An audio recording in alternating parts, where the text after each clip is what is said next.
Welcome to our next lecture that is lecture number 4।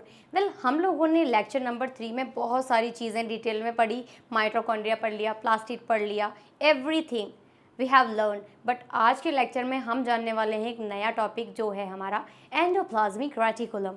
क्या होता है ये एंडोप्लाज्मिक रेटिकुलम? एंडोप्लाज्मिक रेटिकुलम में छोटा सा इंट्रो मैंने आपको दिया था। ये है हमारा एनसीईआरटी पोर्शन जो आपको ईजिली आपकी एनसीईआरटी बुक में मिल जाएगा। तो चलिए पढ़ते हैं। Electron microscopic study of eukaryotic cells reveal the presence of network of reticulum of टिनी tubular structures scattered in the cytoplasm, and that is called the endoplasmic reticulum. That is also called the ER. Figure 8.5 you have to see in your notebook. Hence ER divides the intracellular space into the two distinct compartments, that is luminal inside ER and extraluminal cytoplasm. क्या है इसमें? इसमें एक network like structure होता है। किसके side में? Nucleus. This is the nucleus and this is nucleus network like structure after that nucleus. अब आप लोग देख रहे होंगे इसमें न्यूक्लियस के बिल्कुल बराबर में ही क्या होता है, एक नेटवर्क लाइक स्ट्रक्चर होता है, पूरी तरीके से बाउंड रहता है, जिसको हम क्या बोलते हैं? ER। क्या बोलते हैं? ER। अब ER के बारे में हम कंप्लीट जानते हैं। ER occurrence. अकरेंस मीन्स ये कहाँ पाया जाता है? Well developed in the metabolically active cell, liver cells, pancreatic cells, interstitial cells, testis and poorly developed in spermatocytes, absent in RBC। ये कहाँ पे पाया जाता है? पूरी तरीके से अगर मैं डेवलप की बात करूँ, पूरी तरीके से जो बना हुआ होता है किसमें? फर्स्ट तो हमारा सेल लीवर सेल में पाया जाएगा, पैनक्रिएटिक सेल में पाया जाएगा, इंटरस्टिशियल सेल्स में पाया जाएगा, टेस्टिस कह सकते हैं, टेस्टिस में पाया जाता है। बट पुअरली जो डेवलप होता है, पूरी तरीके से डिफाइन नहीं होता है, पूरी तरीके से बना हुआ नहीं होता है, तो वो हमारा होगा स्पर्मेटोसाइट्स में, और RBC में तो होता ही नहीं है। RBC is what? Red blood cells, उसमें बिल्कुल भी प्रेजेंट नहीं होता है। ये क्या होता है? सिस्ट्रियाई, ये होते हैं वेसिकल्स, ये होते हैं ट्यूबुलर्स। ये सी के फॉर्मेट होते हैं जो आप कह सकते हैं एंडोप्लाज्मिक रेटिकुलम का ही एक फॉर्मेट होता है। वेल नेक्स्ट आता है, मैंने बताया था ये 2 पार्ट्स में डिवाइड होता है। कितने पार्ट्स में? 2 पार्ट्स में, SER और RER। तो SER होता है हमारा स्मूथ एंडोप्लाज्मिक रेटिकुलम, RER होता है हमारा रफ एंडोप्लाज्मिक रेटिकुलम। कौन सा होता है? Rough endoplasmic reticulum, smooth endoplasmic reticulum. तो जानते हैं स्मूथ एंडोप्लाज्मिक रेटिकुलम क्या होता है। Well developed in the steroid hormone secreted cells. किस में डेवलप होता है ये? स्टेरॉइड हार्मोन्स में डेवलप होता है, सिक्रेट करता है ये सेल्स को। क्लियर हो गया? रफ एंडोप्लाज्मिक रेटिकुलम कहाँ होता है? वेल डेवलप्ड इन प्रोटीन सिक्रेटिंग सेल्स। किस में होता है? जितनी भी सेल्स होती हैं जो प्रोटीन सिक्रेट करती हैं, उसमें पूरी तरीके से डेवलप होता है। अब क्या होता है? It tends to be tubular. ये ट्यूबुलर फॉर्मेट में होता है, लाइक दिस। ओके, बट ये किसकी फॉर्म में होता है? ये होता है, it tends to be cisternal format. It is less stable and autolysis readily. ये कैसा होता है? लेस स्टेबल होता है, बट दिस इज द को एक्टिवली मोर स्टेबल। ये क्या होता है? मोर स्टेबल होता है। ये क्या होता है? It may persist for some times after the death of the cell. ये after the death of the cell भी ये परसिस्ट कर जाता है, only in some time, in not all cases. Next आता है, it is a developed of ribosomes. इसमें क्या होता है? डेवलप्ड होता है किसमें? राइबोसोम्स, क्योंकि इसके ऊपर राइबोसोम्स नहीं होते हैं। बट इसके अंदर क्या होता है? Ribosomes are found associated. इसके अंदर राइबोसोम्स होते हैं, इसके अंदर आएगा it does not developed of ribosomes. ये राइबोसोम्स डेवलप नहीं करता है, इसी की वजह से ये स्मूथ होता है और ये रफ होता है, क्योंकि इसके ऊपर राइबोसोम्स हो जाते हैं। छोटे छोटे दानेदार लाइक स्ट्रक्चर आ जाती है, जिसकी वजह से ये रफ कहलाता है, इसकी वजह से ये खुरदुरा कहलाता है। क्लियर हो गया फ्रेंड्स? चलिए आगे बढ़ते हैं। Functions of RER, rough endoplasmic reticulum. तो क्या होता है इसका फंक्शन? प्रोटीन सिंथेसिस का काम करता है। ये प्रोटीन सिंथेसिस करने के बाद में प्रोटीन मॉडिफिकेशन भी करता है। कौन कौन सा? ग्लाइकोसाइलेशन। कौन सा होता है? ग्लाइकोसाइलेशन। नेक्स्ट आता है functions of SER। Smooth endoplasmic reticulum का फंक्शन क्या होता है? Synthesis of fat and steroid. Fat और स्टेरॉइड को सिंथेसिस करता है, मेटाबॉलिज्म ऑफ ग्लाइकोजन करता है। नेक्स्ट फॉर्मेशन ऑफ सेप्रोसोम्स एंड ग्लाइकोकॉक्सिसोम्स, इसका फॉर्मेशन करता है। नेक्स्ट आता है ब्रेकडाउन ऑफ अल्कोहल। अल्कोहल का ब्रेकडाउन करता है। ड्रग का करता है, और कौन सा करता है, poisons in hepatic cells, means hepatic cells जो होती हैं उसमें इसका क्या करता है, इसको किल कर देता है, ब्रेक डाउन कर देता है, जिसकी वजह से हमारी बॉडी को कोई भी हार्म ना हो। क्लियर हो गया फ्रेंड्स। चलिए आगे बढ़ते हैं। नेक्स्ट है हमारा क्या, गोल्गी बॉडीज़। तो गोल्गी बॉडीज़ के बारे में हम पढ़ने जा रहे हैं। This is the NCERT portion.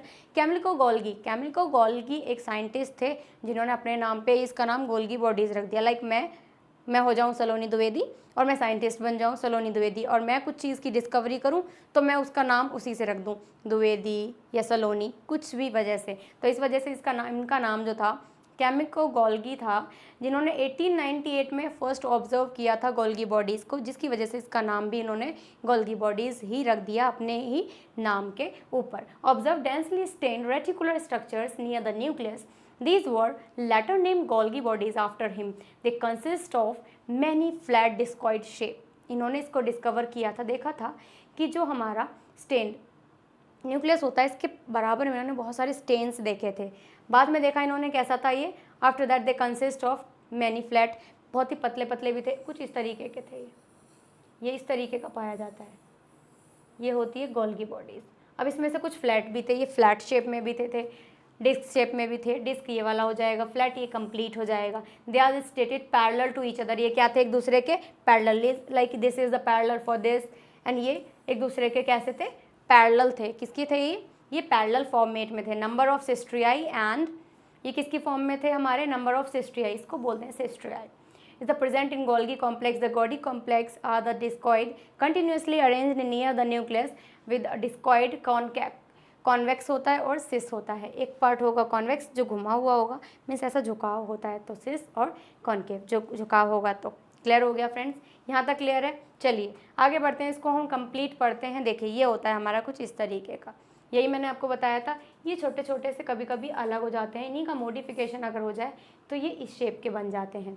इसमें क्या होता है, एक तो सिस्ट्रियाई होता है, ट्यूबुलर, ये होंगे हमारे सिस्ट्रियाई, ये होंगे ट्यूबुलर, ये होते हैं वेसिकल्स। ये वाला होता है ट्यूबुलर फॉर्मेट, बेसिकली जो ये पाइप की तरीके से होता है। तो ये होगा ट्यूबुलर, ये होगा सिस्ट्रियाई, और ये जो अलग अलग कंपार्टमेंट्स टाइप के हैं इनको बोलते हैं वेसिकल्स, जो मॉडिफिकेशन होता है इसी का। क्लियर हो गया फ्रेंड्स। चलिए आगे बढ़ते हैं। फंक्शंस क्या होता है, ग्लाइकोसाइलेशन का काम करता है। ग्लाइकोसाइलेशन से प्रोटीन बनता है, कौन कौन सा, प्रोटीन CH। क्लियर हो गया। तो इससे हमारा क्या बनता है, ग्लाइकोसाइलेशन होता है, ग्लाइकोसाइडेशन। अब ये क्या होता है, ग्लाइकोसाइडेशन क्या होता है, तो इसमें हमारा लिपिड पाया जाता है। फॉर्मेशन ऑफ एक्रोसोम, एक्रोसोम समझते हो, एक्रोसोम क्या होता है, ये हमारा पार्ट होता है, टिप ऑफ स्पर्म। देखो ये क्या होता है, स्पर्म का जो पार्ट होता है ये कुछ हमारा इस तरीके का होता है स्पर्म, ठीक है, इस तरीके का होता है स्पर्म। ओके, तो ये जो हमारा होता है, ये वाला जो पार्ट होता है, दिस इज द एक्रोसोम। तो ये हमारा फॉर्मेशन करता है, गोल्गी बॉडीज़ ही हमारी बनाती है स्पर्म का जो फर्स्ट पार्ट होता है एक्रोसोम, जो ये फॉर्मेट करता है। यॉक फॉर्मेशन भी यही करता है। नेक्स्ट आता है सेल वॉल फॉर्मेशन, भी यही करता है। सेल वॉल फॉर्म जो होती है यही बनाता है। रूट हेयर फॉर्मेशन, जो रूट हेयर होता है उसको भी यही फॉर्म करता है। नेक्स्ट लाइसोसोम्स को भी यही फॉर्म करता है। क्लियर हो गया फ्रेंड्स। तो ये थे हमारे फंक्शन, कौन कौन सा, formation of acrosome, yolk formation, cell wall formation, and next क्या था हमारा, रूट हेयर फॉर्मेशन और लाइसोसोम्स फॉर्मेशंस। क्लियर हो गया, ये थे हमारे इसके फंक्शंस। अब बात करते हैं हम लाइसोसोम। तो लाइसोसोम क्या होता है, बेसिकली जो लाइसोसोम होता है डिस्कवर्ड बाय सिस्ट्रियन डी डोव। ये थे साइंटिस्ट, इतने सारे साइंटिस्ट मैम याद कैसे करेंगे, आप इसका चार्ट बना लें, ये इजीली आपको याद हो जाएंगे।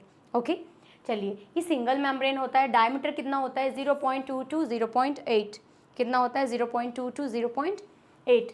हाइड्रोलिटिक एंजाइम्स इसमें पाया जाता है, कौन सा, हाइड्रोलिटिक एंजाइम्स पाया जाता है। एसिडिक कितना होता है, ये pH कितनी होती है इसकी, 4.5। क्यों, क्योंकि जितने भी 7 से नीचे आते हैं तो एसिडिक होंगे, 7 पे होगा दैट न्यूट्रियल, और 7 से ऊपर जाता है अगर 14 तक दैट इज़ बेसिक मीडियम, बल्कि इसका है हमारा 4 to 5, तो ये हो जाएगा हमारा एसिडिक। नेक्स्ट आता है 40 एंजाइम्स इसमें पाए जाते हैं, ये कुछ इस आकार का होता है। This is membrane and this is hydraulic enzyme mixture. इसके अंदर जो फ्लूइड है इसके अंदर बोल सकते हैं हाइड्रोलिक एंजाइम मिक्सचर होता है। नेक्स्ट आता है क्या, ये प्रोटीन्स जो होती हैं, और ये होता है लिपिड लेयर। ये जो अंदर की ग्रीन लेयर है, this is the lipid layer. ये थोड़ी सी थिक है, क्लियर है, आपको शो हो रही होगी, ये थोड़ी नहीं बहुत ज़्यादा थिक है, तो इसको बोलेंगे हम लिपिड लेयर। आई होप आप लोगों को लाइसोसोम भी क्लियर हो गया है। तो चलिए, लाइसोसोम्स यहाँ तक आपको क्लियर है। नेक्स्ट आगे बढ़ते हैं हम, ये डबल हो गया है। अब आता है वैक्यूल। वैक्यूल जो होता है ये ऐसा पार्ट होता है जो 90% पार्ट ये ऑक्यूपाई करता है, जिसके अंदर स्टोरेज का काम करता है। इसका काम मैं आपको बताती हूँ क्या होता है। कॉन्ट्रैक्टाइल वैक्यूल होता है, फिर होता है डाइजेस्टिव वैक्यूल, फिर नेक्स्ट आता है क्या, गैस वैक्यूल, फिर आता है सैप वैक्यूल। ठीक है, चलिए अब बताती हूँ अकरेंस। ये फ्रेश वाटर में पाया जाता है, बल्कि ये किस में पाया जाता है, primarily occurrence formed by fusion primarily lysosomes with the phagosomes में पाया जाता है। ये किस में पाया जाता है, प्रोकैरियोटिक में पाया जाता है, बल्कि ये प्लांट्स में और मैच्योर सेल्स में पाया जाता है। 90% मैंने बताया था, 90% प्लांट्स में ये पाया जाता है, क्योंकि जितना भी वेस्ट प्रोडक्ट होता है वो वैक्यूल के अंदर पाया जाता है। आपने देखा होगा लाइक ये हमारा सेल है और वैक्यूल इतना पार्ट, अकेला वैक्यूल इतना पार्ट घेरता है, और इतनी सी जगह में सारा पार्ट होता है। जितने भी ऑर्गेनल्स होते हैं इतनी सी जगह में पाए जाते हैं। फंक्शन क्या होता है, ऑस्मो रेगुलेशन का काम करता है। इसमें डाइजेस्टिव एंजाइम और डाइजेशन ऑफ फूड करता है। इसमें क्या करता है, बायोएंसी करता है।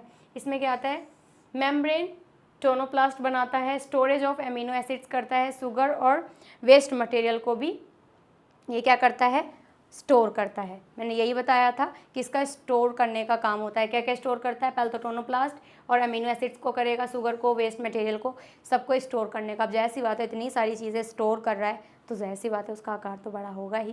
क्लियर हो गया फ्रेंड्स। चलिए आगे बढ़ते हैं। ये है हमारा वैक्यूल टॉपिक जो यहीं पे फिनिश होता है। ये लेक्चर नंबर 4 यहीं पे ख़त्म होता है। आप लोगों को क्या करना है, लेक्चर नंबर 4 तक आपको प्रैक्टिस करनी है। हम मिलेंगे लास्ट लेक्चर में। आई थिंक इसके जो लेक्चर्स हैं, अब 2 ही लेक्चर्स हैं जो आपको और करने हैं। ये चैप्टर हमारा अबाउट टू फिनिश है, 2 लेक्चर्स और हैं जो आपको करने हैं। ये हमारा चैप्टर यहीं तक था, ख़त्म होने वाला है। लास्ट के 2 लेक्चर्स आपको और स्टडी करने हैं, उसमें भी बहुत मज़ा आने वाला है। तब तक आप इसकी प्रैक्टिस करें। हम मिलेंगे 5th लेक्चर में। Thank you.